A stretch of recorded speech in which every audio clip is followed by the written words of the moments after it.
Welcome to Dhoni Make another cooking vlog.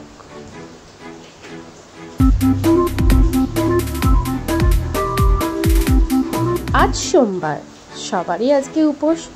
আজকে ভোলে বাবার পুজো, তাই একটু গোবিন্দভোগ চালের খিচুড়ি বানানো দেখা যাক। প্রথমেই গ্যাসটাতে আগুন ধরিয়ে দিতে হবে, তার মধ্যেই একটি কড়াকে জ্বলন্ত হতে ছেড়ে দিতে হবে। তার মধ্যে এবার ডাল একটু ভাজা ভাজা করে, ঠিক গরমে যেমন আমাদের ভাজা ভাজা অবস্থা হয় সেরকম বাদামি রঙে ভেজে ফেলতে হবে। আবার বেশি ভেজে পুড়িয়ে ফেলা একদমই চলবে না, একটু ঠান্ডা করে সরিয়ে রাখতে হবে। এবার কড়াই 2 টেবিল স্পুন মতন সর্ষের তেল গরম করে তাতে একে একে সমস্ত রকমের ফোড়ন দিয়ে কিছু চৌকো করে কেটে রাখা পছন্দ মতো ভেজিটেবলস তোমরা তোমাদের পছন্দ মতো ব্যবহার করতে পারো, সেগুলোকে ওই গরম তেলের মধ্যে একদম চালনা করে দিতে হবে। কি এপাশ ওপাশ সেপাশ করে একদম সমস্ত মশলা সবজির গায়ে যেন ভালো করে গরম তেলটা একদম মিশে যায়, সেটাকে ভালো করে নেড়ে তারপর একটু নুন আর হলুদ দিয়ে, যেমন গায়ে হলুদ হয় সেরকম সবজিগুলো গায়ে হলুদ করে ফেলতে হবে।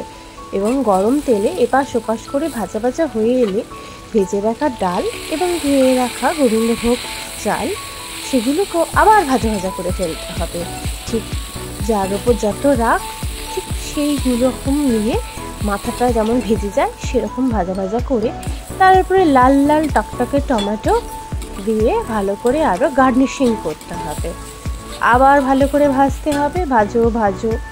আমার কাছে কিছু সবজি শাক ছিল, সেটাও আমি অ্যাড করে দিয়েছি, এটা অপশনাল, তোমরা স্কিপ করতে পারো চাইলে। এবং ভালো করে আবার ভাজো, এবং সমস্ত রকম ভালো করে ভাজা হয়ে গেলে জল সহযোগে ফুটতে দিতে হবে। টকবক করে যেন ফোটে। দেখো টকবক করে ফুটতে ফুটতে আমাদের ভাতের চাল প্রায় সেদ্ধ হয়েই এসছে। তার মধ্যে নুন আর চিনির ব্যালেন্সটা চেক করে দিয়ে দিতে হবে। আবার একটু জল দিয়ে আবার ফোটো মাথা যেরকম গরমে টকবক করে ফোটে, ঠিক সেইভাবে ফুটন্ত অবস্থায় মাথা থেকে বের করে একটু ঘি দিয়ে দিতে হবে। আর ঝাল লঙ্কা আর একটু ধনেপাতা অ্যাড করলাম, আর গরম মশলা দিয়ে আবার ঢেকে ফোটাও। ততক্ষণে চান করে আমি একটু শিব ঠাকুরের পুজো করে নিলাম। আর যেহেতু সোমবার, ভোলে বাবার বার, তাই নিরামিষ গরম গোবিন্দভোগ চালের খিচুড়ি। আহা, সোমবারটা যেন জমে গেল। একটু ঘি গরম যোগ করো আর গরম পরিবেশন করো। Thanks for watching. আমার এই ভিডিওগুলো ভালো লাগলে অবশ্যই সবার সাথে শেয়ার করবে। রান্না